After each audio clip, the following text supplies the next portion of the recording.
Hello guys, welcome to एनोसन classes. तो guys, आज के इस वीडियो में हम लोग एक क्वेश्चन लिए हैं जिसको हम लोग आज इसमें सॉल्व करेंगे। ठीक है, तो इस क्वेश्चन को देखकर आप एक बार इसको सॉल्व करने की कोशिश जरूर किए होंगे। ठीक है, तो चलिए अब देखते हैं इस क्वेश्चन को कैसे सॉल्व किया जाता है। ठीक है, देखिए यहाँ पर दिया क्या है कि यहाँ पर तीन स्क्वायर जो है वो मिल करके इस तरह से ज्वाइंट किया हुआ है। ठीक है, तो जिसका साइड दिया हुआ है कितना, 10 सेंटीमीटर, यानी कि ये भी 10 सेंटीमीटर, ये भी 10, ये भी 10, यहाँ भी 10, 10, ये सारा जो है वो क्या हो जाएगा, 10 सेंटीमीटर का होगा। ये अंदर भी 10 होगा सारा, है ना।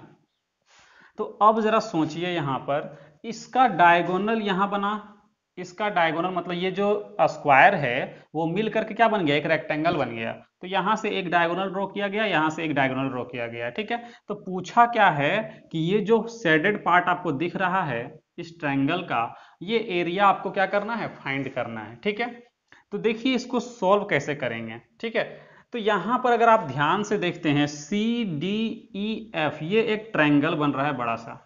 ठीक है, इसको आप हम अलग फिगर बनाकर दिखाते हैं। इस तरह का एक फिगर बन रहा है ना। इसका नाम सी डी ई और एफ, और यहां पर जो है वो के है। ठीक है, सी डी ई एफ और ये के जो यहां पे दिख रहा है, तो यहां पर देखिए ये 10 है और ये भी 10 है। ठीक है, तो अगर हम इस छोटे ट्रायंगल में और ये बड़े ट्रायंगल में सिमिलरिटी यूज करें, तो सिमिलरिटी अगर यूज करते हैं तो इसका रेशियो जो है 1:1 का रेशियो बन रहा है। कितना का रेशियो बन रहा है, 1:1 का रेशियो है। तो हम मतलब कि ये डी जो है वो मिड पॉइंट है। और एक बात और, ये तो पैरेलल होगा ही होगा, क्योंकि ये दोनों क्या है, स्क्वायर का ही साइड है। देखिए ये वाला, तो दोनों तो पैरेलल होगा, तो पैरेलल दिखा दे। अगर ये पैरेलल है तो ये भी मिड पॉइंट होगा, यानी ये भी 1:1 में होगा। और जब ये 1:1 में होता है तो आपने ज्योमेट्री में मिड पॉइंट थ्योरम पढ़ा होगा, सिमिलरिटी वगैरह जब पढ़े होंगे उस समय। तो यहां पे जब ये 1:1 के रेशियो में होता है तो ये 1 और 2 के रेशियो में होता है, ये पढ़े हैं। तो जरा सोचिए, ये 1 और 2 के रेशियो में है या नहीं, ये चेक करिए। तो ये 10 है, मतलब यहां जो है ये कितना है, अभी इसको मत लिखिए। ठीक है, यहां पर 10 दिया हुआ है, तो हमको पता है कि ये जो वैल्यू है यहां पर, ये 1:2 में होना चाहिए। तो ये दो, यहां पे देखिए 10 है, तो इसको कितना होना पड़ेगा 1:2 होने के लिए, तो 5 होना पड़ेगा। कितना होना पड़ेगा, 5 होना पड़ेगा। तभी देखिए इसका अगर हम रेशियो निकालते हैं तो कितना आएगा, 1:2 निकलेगा। निकलेगा या नहीं निकलेगा बताइए। मतलब कि ये अगर 10 है तो ये मेरा कितना निकल जाएगा, 5 निकल जाएगा। ठीक है, यहां तक मिल गया। अब जरा देखिए यहाँ पे डमरू बन रहा है, ये दिख गया। अगर ये शेडेड पार्ट से लेकर यहाँ पर देखेंगे तो ये छोटा सा एक डमरू बन रहा है। इधर बड़ा वाला ट्रायंगल और ये छोटा ट्रायंगल मिल करके एक डमरू बन रहा है। हम आपको बड़ा ट्रायंगल यहाँ बना के दिखाते हैं। ठीक है,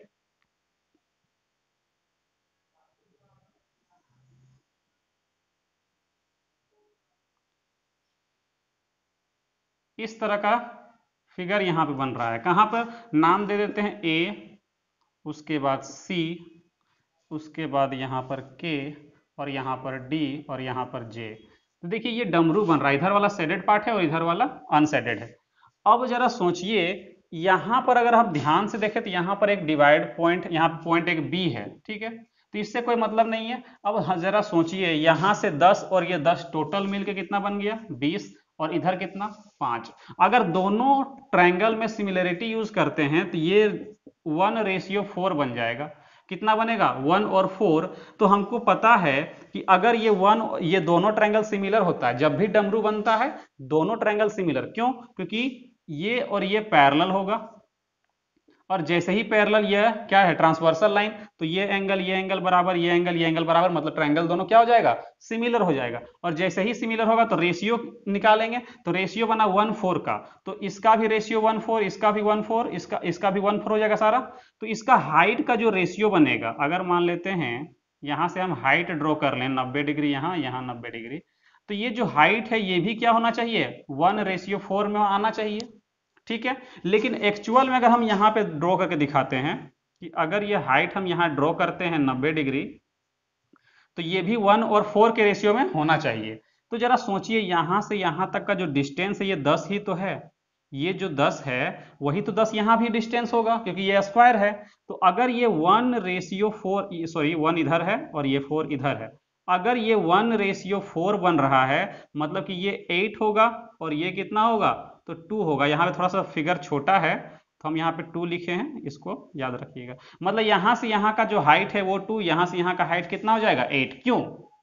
क्योंकि ये पूरा 10 है, मतलब 4 और 1 5, 5 का वैल्यू 10 है तो 8 का वैल्यू, 4 का वैल्यू 8 हो जाएगा, 1 का वैल्यू 2 हो जाएगा। ठीक है, ये निकल गया। तो अब जरा सोचिए, इस ट्रायंगल का हमको एरिया निकालना है, तो हमको बेस मिल गया, हाइट मिल गया, तो हम एरिया तो अब आराम से निकाल सकते हैं। देखिए इसको यहाँ पर हम देखिए, हमको पता था यहां से यहां तक का डिस्टेंस क्या था 10 था, 4 और 1 5, तो 5 यहाँ का वैल्यू 8 और ये 2 निकल गया। तो जरा सोचिए ये इसका हाइट है, इस ट्रायंगल का एरिया हम नहीं निकाल पाएंगे? ये बेस ये हाइट तो आराम से निकाल सकते हैं। देखिए कैसे इसको मिटाते हैं। ठीक है,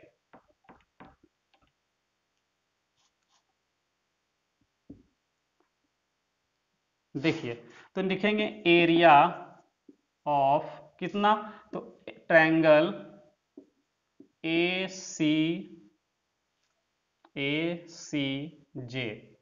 इक्वल टू AC और J का एरिया निकालना है, मतलब इस शेडेड पार्ट का। तो होता है 1/2 into base into height, B into H। 1/2 base कितना है, तो 10 और 10 कितना 20, तो यहाँ 20 लिखेंगे। हाइट कितना निकालें, तो 8 सेंटीमीटर, तो यहाँ लिखेंगे 8। 2 से कट करेंगे 10 बार में, तो 10 से मल्टीप्लाई करेंगे तो 80 सेंटीमीटर स्क्वायर। ठीक है, तो ये जो है इस क्वेश्चन को करने का सबसे बेस्ट तरीका है। ठीक है, इस तरह का हम आपको एक और क्वेश्चन देते हैं जिसको आप खुद सॉल्व करिएगा और कमेंट बॉक्स में बताइएगा कि उसका आंसर क्या होगा। देखिए अभी क्वेश्चन आपको स्क्रीन पे शो कर रहा होगा। ठीक है, तो इस क्वेश्चन को आप सॉल्व करिए। ठीक है, उसमें क्या बोला है, इस शेडेड पार्ट का एरिया फाइंड करने के लिए कहा गया है। ठीक है, तो उसको आप निकालिए, कितना आंसर आता है हमें कमेंट बॉक्स पर कमेंट करिए। ठीक है, इस तरह के और भी क्वेश्चंस हम लेकर आएंगे नेक्स्ट वीडियो में। तब तक के लिए बाय बाय, टेक केयर।